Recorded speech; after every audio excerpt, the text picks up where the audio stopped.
You are listening to the new man beyond the macho jerk and the new age wimp. Your host is men's coach TrippLanier. Are you frustrated with your life and beating yourself up about it? Is your need for a foolproof plan or strategy keeping you stuck? And does your fear of what people might think about you have you playing small? Marc Quinn was a new man listener just like you. He was stuck in a dead-end job and he got sick and tired of bullshitting himself. He's been on quite a journey and now he makes a living focusing on women and their orgasms. Let's see what he's learned by stepping into uncertainty and following his passions. Before we start the interview, I want to set a little context. You're going to hear Marc and I discuss orgasmic meditation, or oming. If you're interested in learning more about this, then check out my interview with Nicole Daedone. That said, the point of this interview has nothing to do with orgasmic meditation or the One Taste community. I chose to interview Marc for two reasons. One, he's demonstrating how to stay true to himself and forge a path into uncertainty. And two, he's showing how life can exceed our wildest expectations when we allow ourselves to follow our curiosity. We're unable to imagine where our curiosity and passion may take us. That path is most certainly uncertain and scary. If you're feeling a bit lost or uncertain about what you want and where you want to go, then as you listen to this interview, I want you to consider that what may be right for you may be something you can't even imagine right now. The only way to arrive there is to start walking into the uncertainty. Let's get started. Welcome to The New Man. Today we're talking with Marc Quinn. I've known Marc for a while. You're gonna get to know Marc a bit. He's had quite a ride. So, Marc, welcome to the show. Thanks for having me, Tripp. It's good to be here. Yeah, well, we've known each other for a few years. You were a listener. I'm trying to remember, how did we end up connecting? I think you needed help with your website, and I just so happened to be a web designer. But were you involved with any of that kind of men's work stuff that kind of with Alex Lindsley that got kind of blown up? Were you a part of that at all? Oh yeah, Alex Lindsley. He was on your show. Yeah, he and I connected just after he started this men's group at Oxford University, and I remember now. Yeah, I sent you an email, and I was like, "Hey, there's this guy, and he just did this thing," and I think you had him on your show like the week after. And, okay, all right, yeah. It wasn't just web stuff. All right. That was later, yeah. Well, paint the picture. What was life like for you then? Because you were listening to the show. You were a listener out there just like all these other guys that are listening. But what was life like for you at that point? Yeah, it was such an interesting one. Like I'd always wanted something more from my life. Like I just always felt like there was something more available to me, but my job was I was a health and safety inspector working in supermarkets. What does that mean exactly? Like, so you would go in and like make sure the meat wasn't rotting, or like what? Yeah, it was way more tedious than that too. It was like, excuse me, but the underside of these counters are not quite as clean as they should be, as per my PDA. It was glamorous. Humble beginnings. All right, so you're going around and you're measuring mold on countertops and that kind of thing. Yeah. But there's something missing. Let's talk a bit more about what kind of stuff were you telling yourself at that time? Life's missing something. What else were you running through your head? It was weird. It was like the constant thought in my head was, I know I'm brilliant. I know I'm brilliant. I don't know how. Yeah, I was like, I know I'm brilliant. I know I have potential. I know I can do something amazing with my life. I know it. Mm-hmm. But look at me. And what were you seeing when you said, look at me? Well, I was terrified of women for a start. I was terrified of myself. Like I was afraid to tell the truth because, I thought the truth would just get me in trouble. I just didn't really believe in myself. Some part of me did. Some part of me was like, there's something in here that wants to come out. I don't know what it is. I don't know what it's going to look like, but it wants to come out. And then on the surface, there was just this like really shy kid from Northern England who never really had a lot of confidence and, would freeze up anytime my life got ever so slightly bigger. I would like freak out and do whatever I could to like clamp down on it. And, I stayed like that for such a long time. And, I tried so many different things, like, Christ, I did all kinds of courses and weird things and meditation retreats. And, I was a seeker and I was incredibly lost and didn't really know which direction to go in. So, what kind of truth? When you said there was a truth in there that you were afraid it would come out. What? Give me an example. What are you talking about here? I think it was kind of like I saw things. Like I kind of like had a certain way of seeing the world, and I suspected that I wasn't wrong. Like I suspected that I had a certain way of seeing the world, and I wasn't just some whack job who, kind of like, I kind of saw myself as this crazy conspiracy theorist. That was the way I put myself down. I was wearing my tin hat, like I'm walking around. I'm like, like I'm kind of just a little bit crazy. Like, I'd say something to someone and I downplay it straight away. Like, but it's probably not true, and I just would like, I would take whatever opportunity I could to like keep myself small. So you would share something, but then minimize it. Yeah. Like it's probably not true. You're a cool person. I don't hate you at all. And so it was this fear. You said something about just a minute ago, like your life would get bigger, something would grow, but then you would clamp down on it. What was that about? Looking back, I think I've realized that people get more scared when their life gets bigger than when it gets smaller. If my life would ever get bigger, like it would just feel like it was too much to have. And so whenever it would grow beyond a certain size, I would just freak out. Like there was something drastically wrong. It was like I had to just keep it small because I wasn't big enough to hold it being any bigger. And when you say bigger, give me an idea of what bigger would mean for you then. Bigger was like I actually talk to the girl that I'm attracted to rather than the one in the room that is easy to talk to. Bigger is that I have a job that I'm inspired by and passionate of, whatever the word is there. Like whatever it is that, it's like whatever it is that I wanted. If I could have what I wanted, that was growing my life. So I would... And that was what was scary, was having what you wanted versus what was available. That was terrifying to me. And I knew that I wanted more. I just didn't know how to hold it. Everything just felt too big. And in your world, I still want to understand why it would be terrifying to have what you want. So at that point, when you would actually start to get a taste of some of the things that you wanted, you were afraid of? What was going to happen in this imagination of yours? I think, it's kind of like, you've been driving you've been riding a bicycle your whole life, right? And then you're like riding down the road and you're like, man, I own this fucking bicycle. I am the king of the bicycle. I got this. I got this.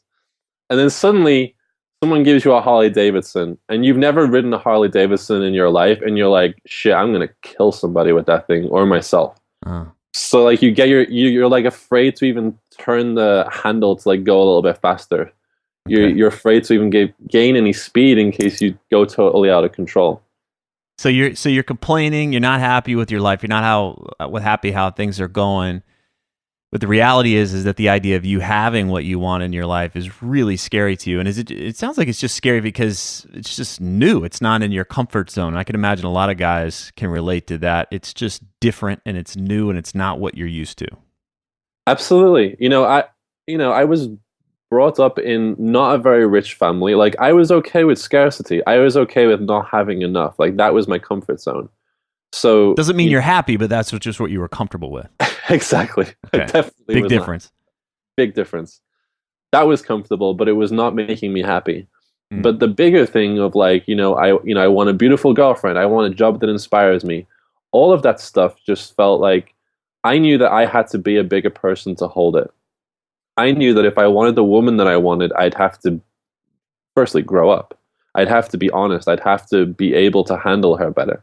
I knew if I wanted a job that I really wanted, that, I had to be more responsible. I had to actually hold things rather than like, Christ, I've had 30 jobs in my time, Tripp. Like I've done everything from working in KFC to being a health and safety inspector to cleaning rat cages in Harvard University. Like I've done I've done like the worst jobs in the world because they were easy to me. But the idea of me having to actually be responsible for something and to do that every single day was like, you know, it was way outside of my comfort zone because, I just was used to being small. Like it was just the way that I had been trained by the world or by my upbringing. Okay. And so there's this gap. There's who I want to be. There's this life that I want to have.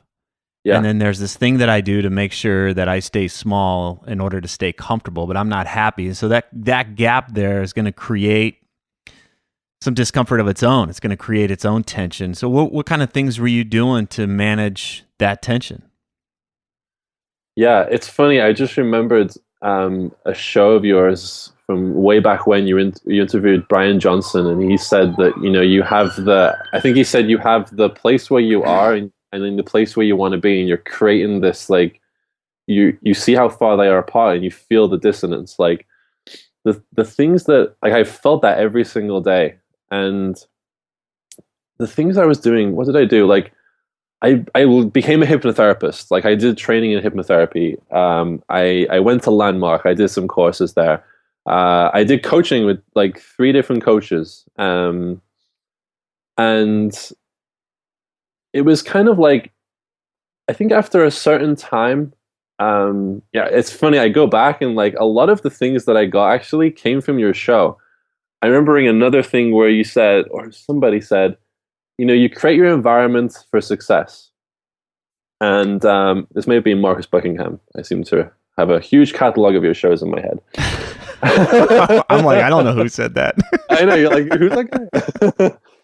But somebody said you create your environment for success, and then you can step into that, and like everything kind of, you can kind of have your life be that way if you just create your environment the right way.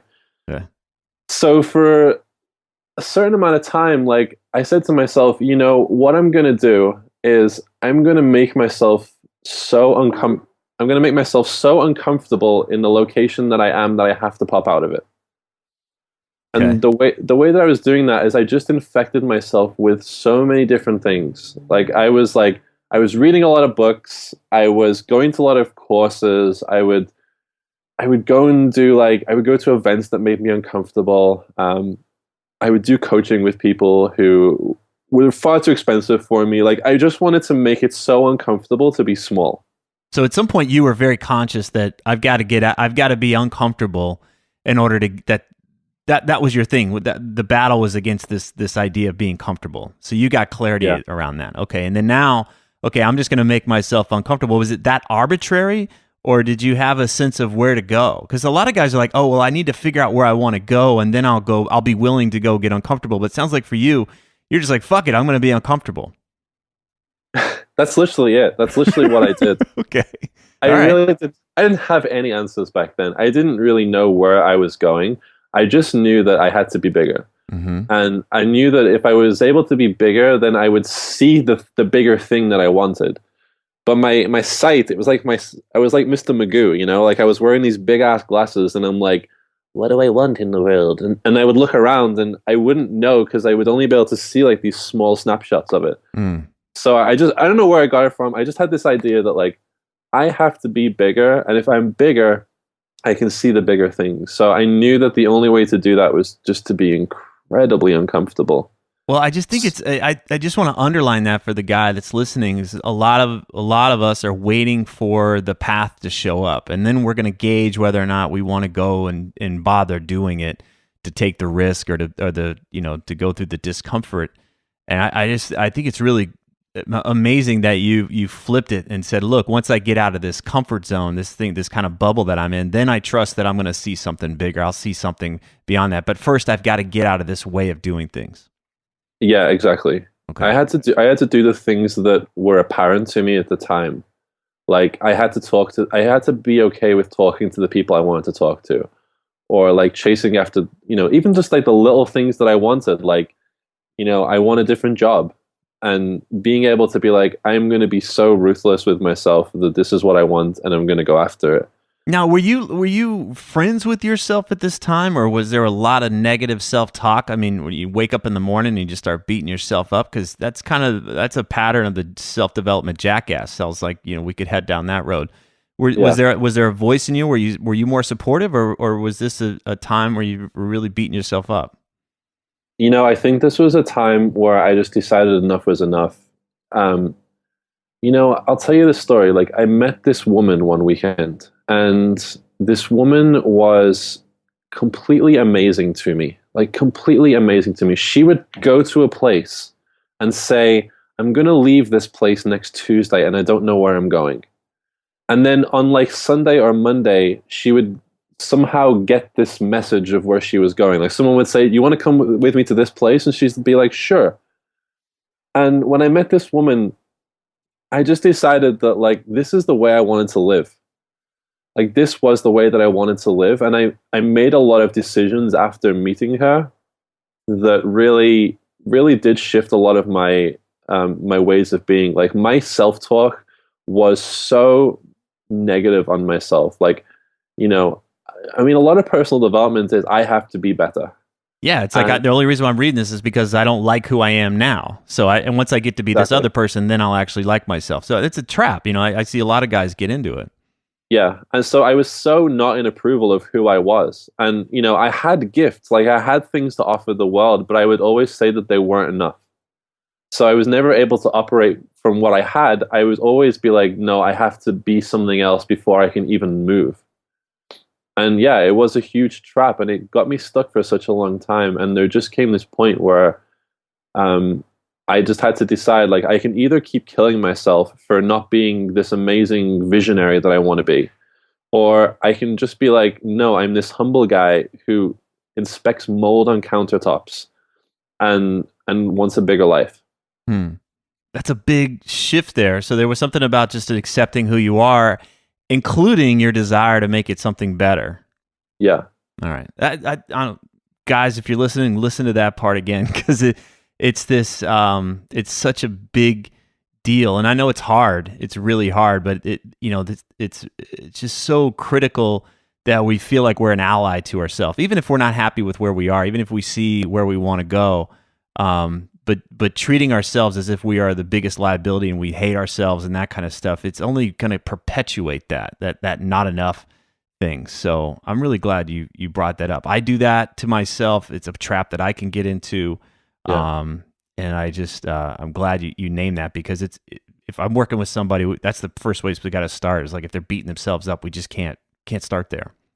Exactly. You can't. I don't think anyone can move from that place. Like, you have to stop hating yourself and hitting yourself, because. And so was it her? Was it the influence of this woman that helped you shift in there and just see another way that you wanted to live? How did you make that turn then? So I had this other thing that I was doing that that was kind of in the. It was part of my creating my environment to make it very uncomfortable to be in. So I would listen to New Man podcast episodes every single fucking day. That sounds really uncomfortable for me. I know, right? Like, I listened to your shit like every single day. Like, I had these drives. I had to go to supermarkets in the countryside, for Christ's sake. I would go into the middle of no man's land in countryside England, and your voice was playing to me the whole time. And but what was that doing for you? You know what? It was inspiring me that something else was possible. I just wanted to infect my brain with something other than my own negative bullshit. And I was getting so much out of listening to people who had made it. Like, people who had been like, I'm successful, maybe not in the ways that the world would say I'm successful, but I'm successful and I'm proud of who I am. And so I just listened to that stuff every single day, because I knew that was the person that I wanted to be. Like, I listened to all these people, and I'm like, I want to be one of those guys. Like, I want to be one of those guys who can talk with confidence, believe in themselves, and know that they can make a difference in the world. So I would quite literally, I don't know why I say the word infect, but I would infect my negative mind with this positive stuff that had me believe that I really could do it. And I must have listened to you had a show at Stuart Davis. I must have listened to that like 10 times. I pretty much know word for word what he says. There's even a joke about a bee in the beginning. Like, there were like so many things that for me to get just from that one episode. And eventually, like I started to operate my world from that place. Like the more and more I listened to it, I would just find myself, like he said something very brilliant to me on the show. He said, "The world doesn't give the cool projects to pussies," and that one line has remained with me to this day. What did that mean to you? It was like I needed to step up and put some skin in the game if I was going to have anything cool to do with my life. Mm. Like I was going to have to make some kind of sacrifice before I even knew that I would get the reward. And I let this one sit with me for such a long time, and listening to that, and then meeting this woman. And I actually decided, I was like, okay, I'm going to make a leap. And what happened was this awful job that I hated from the first day. I got back from meeting this woman and I was like, the universe doesn't give the cool projects to pussies. And I quit my job. And just like that. Literally just like that. I was like, I'm done. I know there's something else. I know I've met this woman at the right time. I know there's something else here for me. Wow. And I had the funniest little coincidence. There were 3 days. It was 3 days later, and I was in the supermarket, and I was like, I was kind of having cold feet. I'm like, should I really quit my job? And I said, okay. I stopped for a minute and I said, okay, universe, give me some idea. Should I quit my job? Should I just quit my job and leave that? And is this the right thing to do? So I got back on my work. I carried on with my day, and I get home. That night, I get in, and there's a letter for me from my job, and they wrote this letter to me to say, you are required to complete a 3-month self-learning program in, what was it called? Commercial auditing for the commercial sector. I have to do this 3-month course in my own time outside of this job that I hated. And the first words out of my mouth were, hell fucking no. Not on your goddamn life am I doing this stupid course. And right. I stopped and I was like, there's my answer. Okay. And the next day I handed my notice into my job, and that was it. Like I worked for a few more weeks and I was done. And it was the biggest jump I'd ever made. Like, but the funny thing was, it felt like the first time I actually stuck up for myself.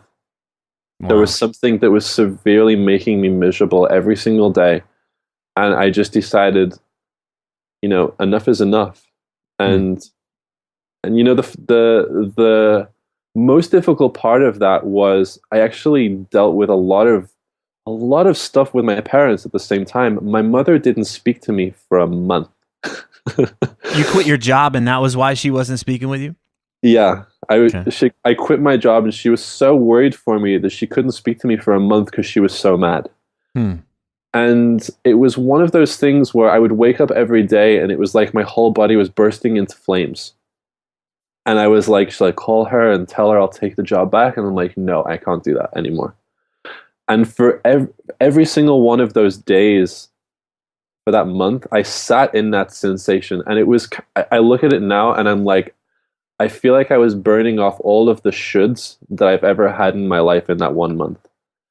Yeah. And, it was an intense location to be in, I tell you, because I adore my mom. I adore my parents. Like they mean the world to me. And to not speak to them for a month was so difficult. Yeah. But I was like, there's some way that I felt I was sticking up for myself. And, that for me, for some reason, I sound like a crazy whack job and, for doing it that way. But that for me was the thing I had to do.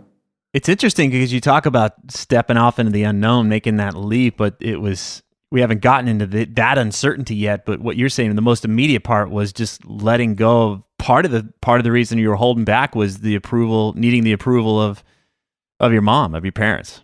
Yeah, it played such a big factor, and I didn't realize it just until that this had all happened. Mm. I didn't want to upset anybody. I Mhm. wanted everyone to see that I was making it, Okay. but I knew I wasn't. All right. So you sat in that. A lot. That's a long time. You don't have a job, and so what were you doing that month when you say you were sitting in that and sitting in that sensation? What were you doing with your time then?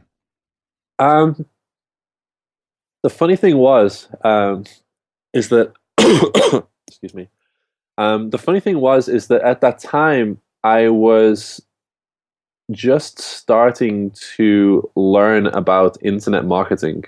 You had Clay Collins on your show, Mm-hmm. and you had Clay Collins on, and I started to connect with him. And I did one of his internet marketing programs, his first one, Project Mojave, old school internet marketing program back in the day. And I just started learning stuff. I was like, I want to.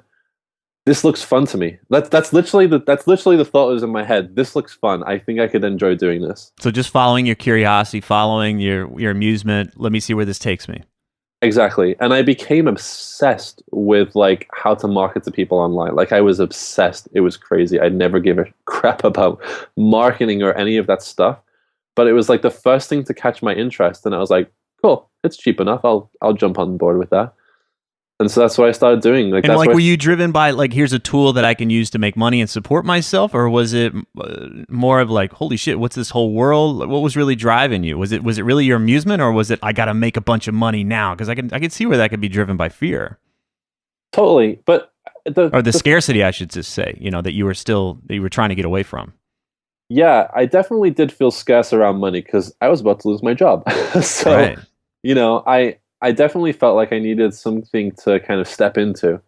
But at the same time, it was not one of those like fear-based decisions where it was like, buy me the quickest get rich quick scheme. Like I didn't feel the need to kind of, run and do something else. I saw this thing and I was like, wow, that actually feels good. Like that actually looks like it could be fun. So that took me a week as well. I'm really a slow learner, Tripp. Like, I get the insight and I take a few days of like, oh my God, should I really do that? And then I saw Project Mojave and I jumped into that too. And, that really opened up a whole other world for me. And over the space of, I would say, the next 2 years after this, like I became a web designer for internet marketers and worked with some really big names, like really, really big names in internet marketing. And it just came from this little place of me just wanting to know more about how to do cool shit on the internet, also driven by money. Well, I would just want to say, like, it also demonstrates if you were working with big names, that flies in the face of who you were. So you were in contact with people. Were you contacting them? What was the process for you? Was that scary? Like, shit, I want to work with this guy. I want to contact with him. Or, oh my gosh, this person's introducing me to so-and-so. How did that work for you? It was really interesting. A lot of them actually came through. I formed quite a good friendship with Clay, and he, at the time, I'd really dealt with a lot of stuff around pornography in my own path, and I decided to have this project around building a website to help people with an addiction to porn.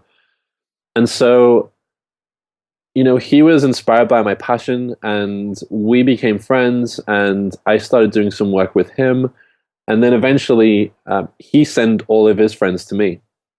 So kind of by accident, I became a web designer, and I was like, no, I want to do this porn addiction thing. Like I really did believe in it, and I really do still believe in helping people with that thing. But at the same time, it was a slow start.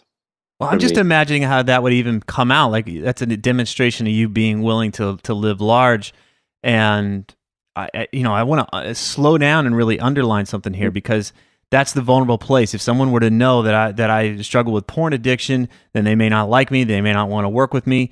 But what happened here was that you were willing to bring that and talk about that with Clay, and that opened the door for like, look, I'm inspired to help this guy now. I believe in what he wants to bring, and I can imagine if a guy is living small, feeling like his life is small, chances are it's because he's not bringing enough of what's really going on for him in his life. You know, Simon Sinek talks about we don't buy things for what they do. We buy the reasons why they're created. And it sounds like Clay was really, that's where he made that connection with you, and that's where he was willing to introduce you to other people. He introduced me to you. That was the second time that I had come across you, so I remember that. Okay, it's just so powerful because you're kind of, it'd be easy for us to gloss over the ways that you were taking those daily steps to live larger life, and that means even bringing some of the things you would really want to hide from people. Yeah, absolutely. I mean, porn was such a toxic thing in my life. I mean, it really was. It caused so much wreckage, and it caused a lot of relationships to fall apart because, you know, it was my way of kind of keeping small and disconnecting. So, you know, it was such a, I remember the day that I decided that was what my project was going to be, that's the website I was going to build. I remember just sitting there and being like, oh my God, you know, when it occurred to me, it felt so right. And the first thing through my head once again was like, what will I tell my mother?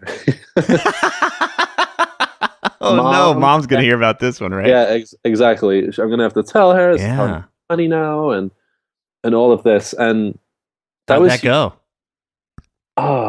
It was intense. It was difficult, but you know, she was actually very supportive of it for me. Like, she really was supportive of it.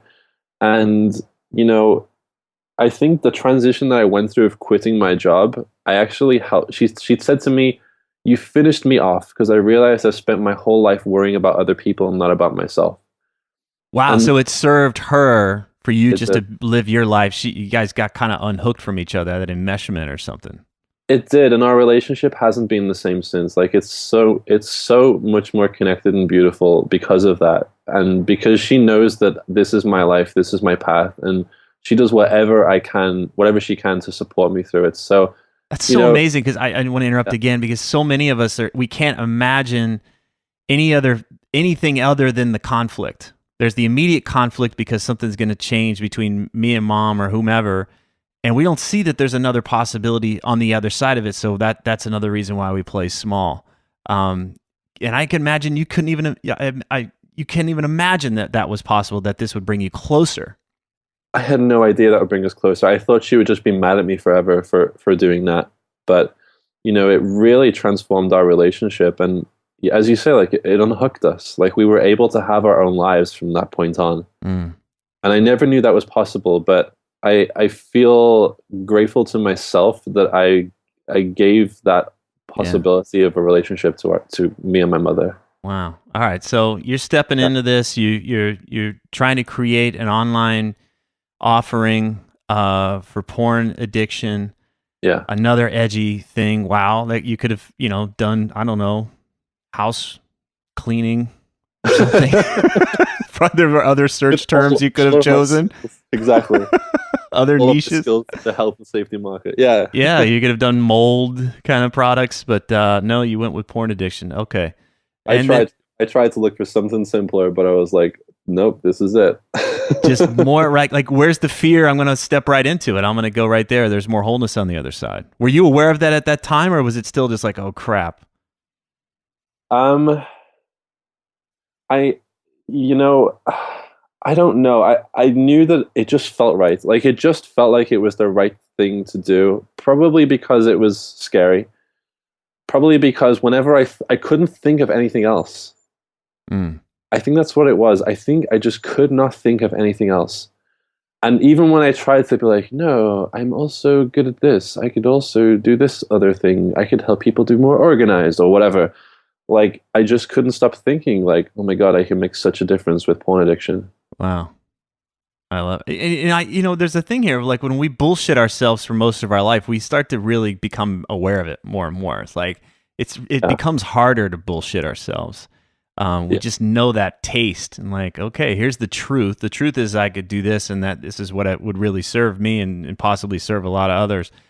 And then when anything else comes along, there's that taste of bullshit again. Yeah. All right. So you're stepping into that. What happened next? So after that, well, it was one of those things where I kind of just had to let go a little bit. And the porn addiction thing, I actually had that going for a few months, and it was such an intense market for me to crack. Like it really was. And what was happening was the clay had a lot of clients for me, and I was just like, bring it on. Like, for the first time, I had the opportunity to make real money. And I remember this one conversation with him where he was like, "Hey, dude, I have this woman. She's awesome. She has a big following. How much would it cost to do this?" And I'm like, "Oh, I can do that for $50." And he's like, "Whoa, no, you need to charge like 300 for that shit." And I was like, "I'm going to charge 300 for it?" And then I don't know. I got lit up by the opportunity of actually making some real goddamn money, and You started to really get the value of what you were doing.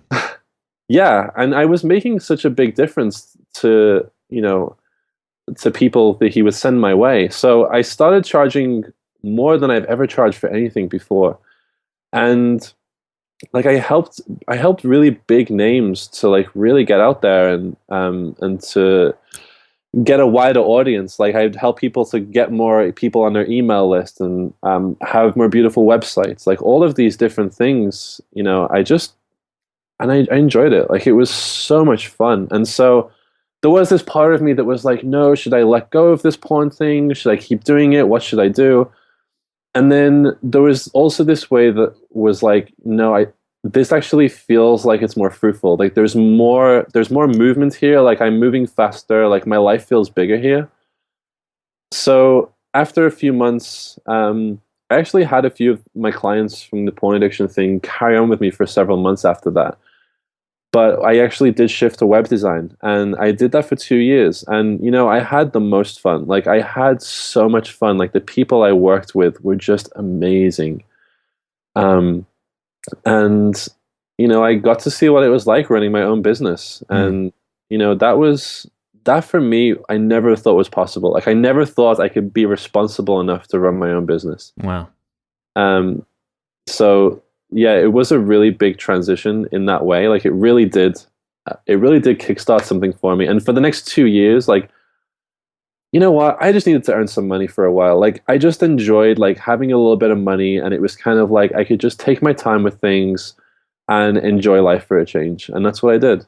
And really get the sense of I support myself doing things the way that I want to do them, etc. But it sounds like you just gave yourself an opportunity to really land in that place. Yeah, it really was a transition. Like I had to get comfortable with a lot of things that I wasn't comfortable with. I remember so it's not just this constant push.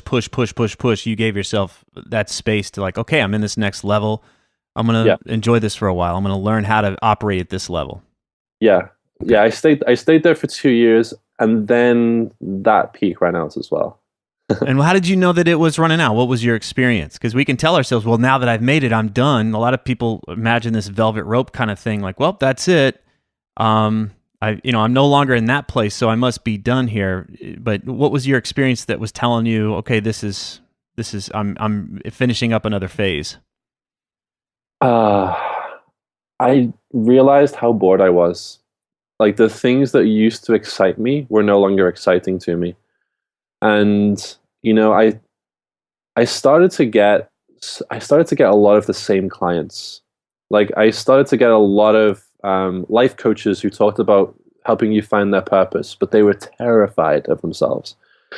I started to just get a lot of people where I was like, I'm just bored of this. After 2 years, like I'd gone on such an amazing peak. Like I'd gone traveling. Like I'd had all this fun. Like I'd dated women that I wouldn't have been able to date before. All of these things had happened. And then, there was just this time where it was like, there's something else that I don't have yet. Like there's something deeper that I want, and I haven't touched it. I thought I would get it from financial freedom, being a web designer, but I haven't got there yet. And that was difficult for me to admit, because I worked hard to get what I was. Like I worked very hard for that business, but I knew it was coming to a close. Okay.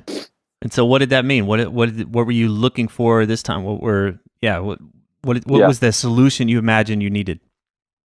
I had this funny thing. I do not know where it came from. I don't think it came from your show, but I had this funny thing that popped into my mind all the time that said, when I learn how to really handle a woman, I know my life is going to be exactly as I want it to be. Hmm. And that was just this crazy thought that was kind of sitting there in the back of my mind. Like, I had more of the connections that I wanted, but something wasn't quite all the way there. Like, I wanted more from my relationships. I dated so many women where it would last, they were beautiful, amazing women. And after a few weeks, I was like, no, she's really not what I want. I don't feel that deep of a connection to her. And when so you say handle a woman, what does that mean? What did you imagine? What did it look like? Okay, I know how to handle a woman now. What would you imagine having? it was kind of like the ability to play on her terrain. So, you know, rather than playing the nice guy with her, rather than playing small with her, or all those little places I wasn't willing to be honest, I wanted to know how to be completely honest with a woman and have her feel turned on by it. I wanted to know how to have amazing sex with her and to feel that level of connection with her.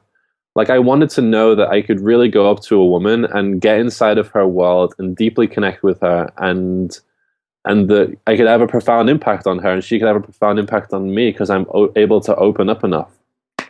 That's really what I think I mean by handling, is just being able to play, like not getting knocked out or trying to have her come over to my masculine side and be like, you should be this way, or you're a pain in my ass and therefore you should stop.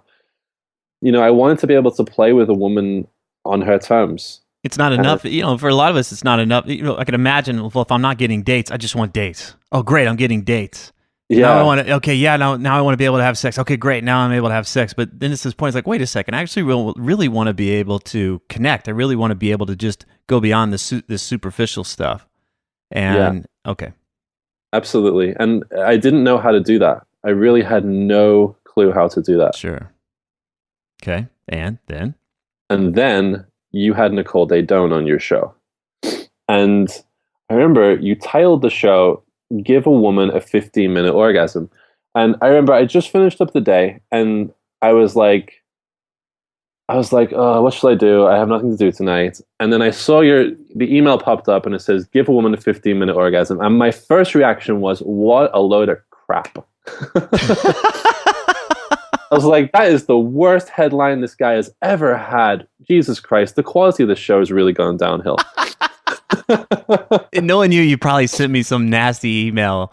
I probably, yeah, if I hadn't have listened to it, I probably would have. But I listened to it, and, if people go back to that show, you still see my comment there. I occasionally just go back and this is where it all began.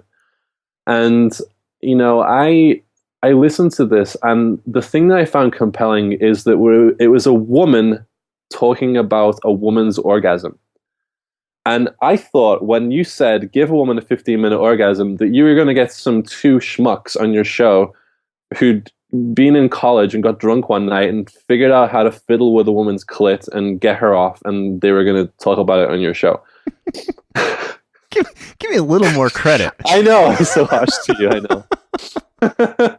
Have I steered you wrong before? Exactly. All right, go for it. So I listened to this show and I was so compelled by it, and she was so humble in the way that she talked about connection and orgasm and sexuality. So I watched her TED Talk on her website. She owns a company called One Taste. So I watched the TED Talk, and there was one line in this TED Talk. It was the very, very end line. And she said that Dalai Lama said that Western women will be the next people to change the world. She said, I want to change that slightly. She said, it is turned on women and the men who dare to stroke us that will change the world. And the moment I heard that line, my whole body got hot. And I didn't quite know why I had such a reaction to that, but I was so clear that this was what I was meant to do. And you got the download right there. This is it. I was just like, this is the next thing for me. This is another awkward conversation to have with my mother. Poor mom. I know, my poor mother. Jesus Christ. Okay. So I called Alex Lindsley. I actually called Alex Lindsley, the guy who'd been on your show, and I said, Alex, and I literally said this to him, Alex, do you want to come to San Francisco and learn how to stroke a woman's clit with me? And he said, sure. Sure, let's do it. So we decided to go together. And I went to learn the practice of orgasmic meditation. And that's what I did for 3 months. And I learned how to cultivate a woman's orgasm in my body. And that was quite a life transition, shall we say. What did you feel shift in you? Because I can appreciate, there's a there's a slippery slope here where it can go into machismo and this kind of self-aggrandizement, but there is a real sense of power that comes along when we understand women a little better. We understand how to really serve a woman. I'm not familiar with orgasmic meditation other than what I've talked with Nicole Dadone on this show. But what did you find out about yourself through that process? The first thing I think is that I'd always known that I was a feeler. Like I always knew that I was a feeler, that I felt things in my body that I couldn't explain. And what this practice gave me was, it was kind of like, I still see it this way. I still see that it's a meditation for your emotions. Like I become more aware of what I'm feeling, and I also cultivate my ability to feel people. And I would have loved to have even the slightest bit of machismo when I did this practice, when I first started, but I was terrified. Like I was so very terrified of it, because for a woman to be as vulnerable to lie down and take her pants off and have me stroke her clit without any kind of goal for 15 minutes was so vulnerable for me as well, to do that. And, I think I just found out during those 3 months that I was there that I could feel other people. And when you say I could feel people, I know that there's a literal feeling going on, but what do you mean that you could actually feel people? Those times when people walk into you and they're like, and you're like, how you doing? And they say, oh, I'm doing great today. And you know that they're bullshitting. Well, I feel as though I started to cultivate this ability to kind of see what people were really feeling. And all of these little subtleties of their emotions changing started to become louder and louder in my body. So I'd be talking to someone and there'd be a moment where they'd check out and I'd be like, you okay? Did you go somewhere? And they'd be like, oh, I'm sorry. I just started thinking about this thing. And I started to become really, really acutely aware of other people in a way that I'd never been able to be aware of before, because I was so used to just being in my head. I was a feeler. I would feel things. I wouldn't know what they meant, but I was never able to kind of direct my compass in any kind of direction to break through that, to penetrate it. So, well, let's bring that back to the porn addiction, because you talked about how porn was a way to disconnect. But I can imagine on the surface, of course, the porn addiction guy finds a way to get his lollies off with women. This is the ignorant person speaking. How is that? Yeah, kind of walk us through the differences there between having your afternoon consumed with porn versus your afternoon spent working with women in this way. Yeah, it was a different kind of reality. I think what I started to realize is there was something that I was looking for in the porn. There was some kind of feeling that I wanted, and I think the feeling that I've started to realize it was now is I was looking for a connection, and it wasn't necessarily a connection to somebody. It was just being connected to something greater than myself. And it started to become much more compelling to connect with people than to isolate, go lock myself in my room and beat off to porn. And so over a certain amount of time, like this, it was funny where the place where it was so uncomfortable to be that intimate with people became the place where it was more pleasurable.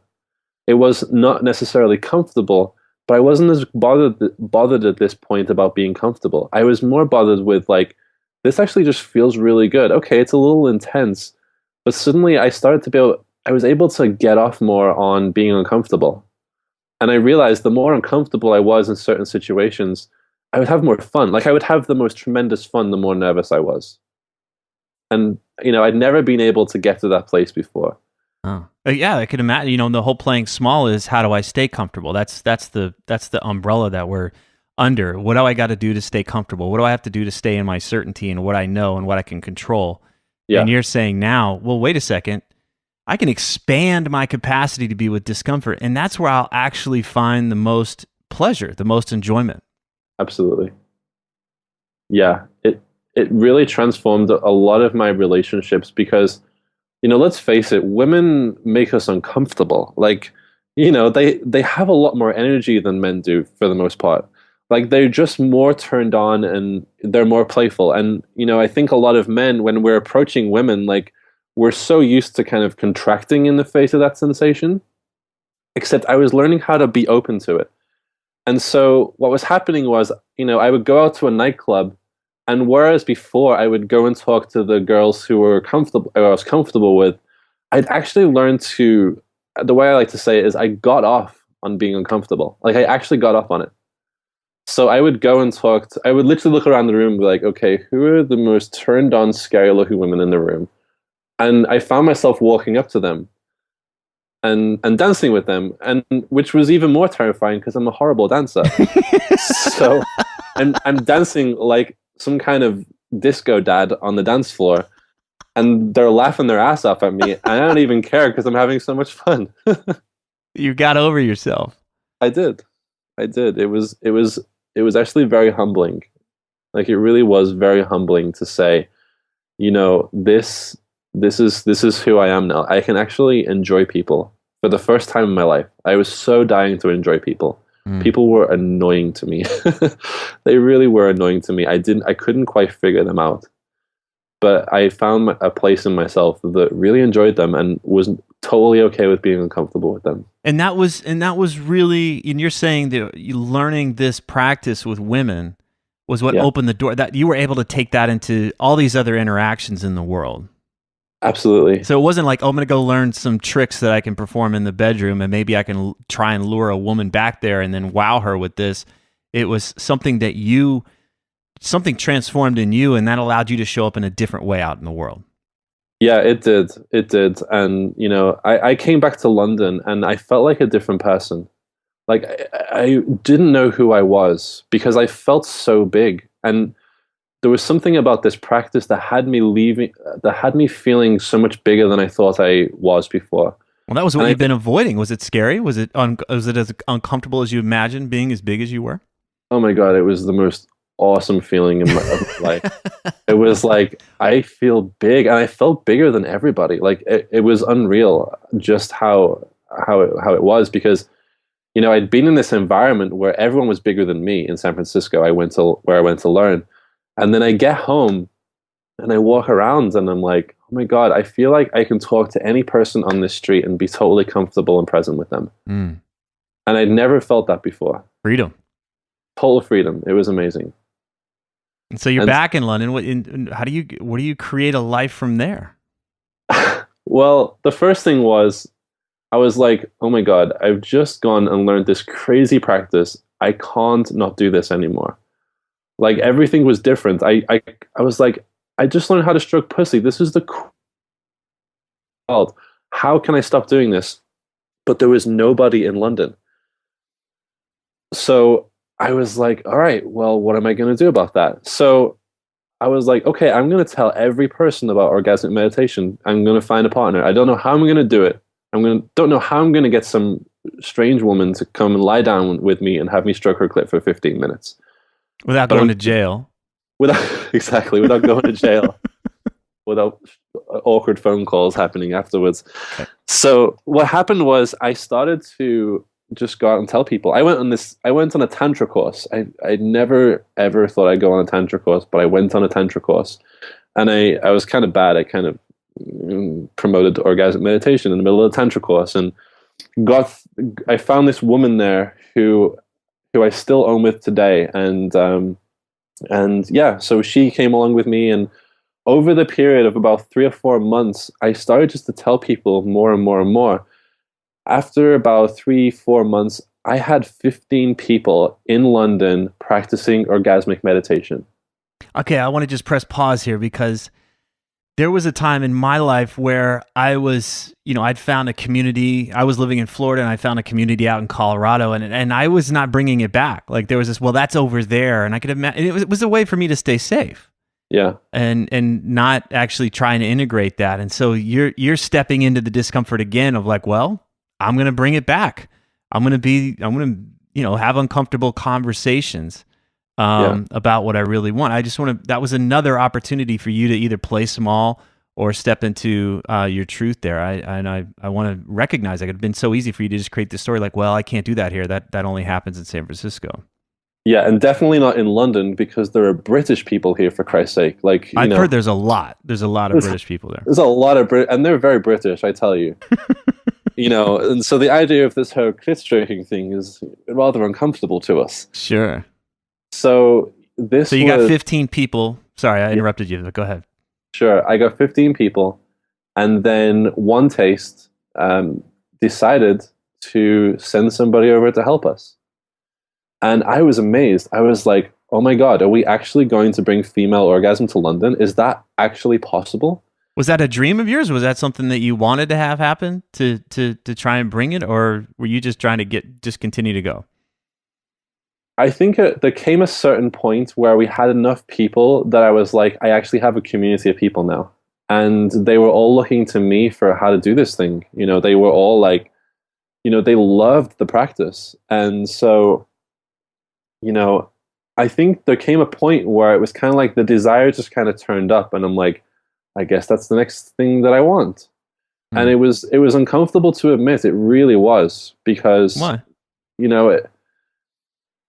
It was fine going and learning, but then being the leader of a female orgasm community in London, of all places in the whole entire world, was very uncomfortable for me. But I just decided like this. I think this is what I am meant to do, and so I just kept on going. And I had a lot of support from people in San Francisco. They were very supportive. And then one of their senior faculty actually came over, and we ran our very first orgasmic meditation class, taught by Nicole Daydone herself in London. And that for me was so beautiful that we'd even gotten that far. Like, it was so beautiful that out of all of this crazy stuff that we'd done, that was actually the outcome. And we had 30 people in that class. Nicole flew over from the States to London, and she taught a class with us. And every single one of those people was like, I didn't know this was possible. And, it was, I cried like a baby after that thing. Like, somebody said to me, one of their senior faculty, Rachel, she said to me, "This is on you." And I just cried. I was like, I didn't know that this was the person I could be. I didn't know that I could be so big and that I could create something that was much greater than myself. And, it was just listening to that next right thing that I needed to do that had all of this possible. What was it like to have that kind of an impact? Oh, it was such a dream. It was such a dream come true. I saw people, I have a lot of fondness. I have a lot of fondness for a lot of the men who've came in and done this. It was beautiful to watch men who had no idea what to do with women, who looked so shut down, walk in and then walk away feeling so turned on and so connected and knowing how to play with a woman finally. And, for me, it was, God, I couldn't let it in for a while. Like, I really struggled to let it in because, I just had to remind myself, I was like, I'm changing people's lives. And people are actually getting so much from this. I'm really changing people's lives. And so, it took a while for me to let all of that in. And, I still have moments like we've been doing this here for 18 months now in London, and I still have moments where I just stop and I just have to like, take a deep breath and be like, wow, this all came from me crazily running off to San Francisco to do that. Mm-hmm. Good for you. Yeah. And so you're in it for 18 months. Is this, you know, the sun is shining and you're running off into the sunset? Is that it? Or do you see this as just another chapter, another phase in your life of creating and helping other people? You know, if there's one thing I've learned from female orgasm of all places is that, you know, there's always another chapter. I don't think this is the last chapter for us. I mean, we've got classes. We did our first class in Paris a month ago. We have classes that are going to happen in Germany. We've done one in Copenhagen. I want to bring this thing to Europe, and you know, the vision always gets bigger. And I think it's at the point now where it's not so much about me thinking of what the vision is. It's actually letting go and let the vision come through, and not trying to steer it or control it in any particular direction. And I think it's a difficult practice to do, but I think it really does bring the greatest gifts and the greatest impact. And so, yeah, I mean, I want to just, you know, this really has become my life's work. Like I feel so comfortable here for the first time in my life. So yeah, I mean, for me, you know, I had the awkward conversation, the female orgasm conversation with my mother. She comes to the events, right? Hasn't quite made it yet. I invite her. I'm like, you should come along, and she's like, you know what? I'll just take your word for it. But yeah, it's a crazy journey, and I think there's always another chapter, and it's. Well, if you could go back in a time machine back to the guy that was, you know, in the health and safety department, would you, if you could really just have a conversation with him, what would you want to tell him? The guy that was playing small, the guy that was doing everything he could to keep it all together and not ruffle any feathers and not get out of his comfort zone. I would say there's a risk that you want to take, and let yourself take it. Let it be so uncomfortable for you, make it so uncomfortable for yourself that you can't not take the risk. It's kind of like, you know, it's kind of like going to a shop every day and saying, I'm going to buy that thing in the window every day until you actually go up and buy it. Like I did a lot of window shopping, of looking for things to kind of change my life in a way. But it wasn't until I was willing to actually take the risk, and there was something that I knew to do, you know, there was something that I knew to do, and that was to leave my job. And I didn't know why, and it may not be right for everybody. I'm not encouraging everybody to go out and quit their jobs, but that for me was the thing that I knew to do, and I knew that it felt right to me. And I think we could all use a little bit more of that trust in ourselves, that of learning how to follow that thing that's inside of us that says, this actually feels right. I need to do this. I just want to lay it out there. I see so much daylight between. You found your way here with orgasmic meditation and Nicole Daedon's work and One Taste and everything. But I think that I just want to help the guy out there that it's not about that. You know, that there's a process here that you went through, Mark, that was really about you following your fun, you being willing to stop bullshitting yourself and take risks, and just repeating that at every step of the way. And through that process, you began to find pleasure in that discomfort, whether it was having conversations with your mother or getting on the other side of things with women, that it just opened up a whole new way of being that you had initially resisted, that was terrifying for you. Yeah. And, you know, take out the details of this conversation that we've had today. I think that would be the outline. Like, you could insert so many different choices and places to go, but to me, like, it's just being willing to follow that curiosity and take those risks and stay at it and be willing to learn. I never heard in there that you expected yourself to be an expert in any of this, that you were always willing to learn. Because so many guys are not willing to suck. They don't want to suck at something for a while. They don't want to go through a period where they don't feel like they're very good at whatever. And I just appreciate that underneath this was your willingness to, let me go learn that. Let me go learn internet marketing. Let me go learn how to do this internet stuff. Let me go learn how to be with a woman in this way. Yeah. And it's so crucial. So guys, watch out for getting caught up in the content of what Marc's talking about here. It's all great and fantastic. But look at what he's done. It's just one example of how to go through this process and get out of playing small and step into the larger version of yourself. Absolutely. I love it. Marc, thank you so much, man. It's been exciting to watch you send me these little emails from time to time, and I get these little updates on where you are in your adventure. And I guess you email me a couple weeks ago to update, and I was like, we got to do a talk. It's time. It's time. I'm so happy to be on your show, Tripp. Like, this really, I have to say, this is one of those things where, for you being such a presence during a lot of these transitions for me, I feel truly honored to be on the show. It's a real gift to me. So thank you for having me. Absolutely, man. If these interviews are helping you, then please visit The New Man on iTunes and leave us a positive review so others can discover the show more easily.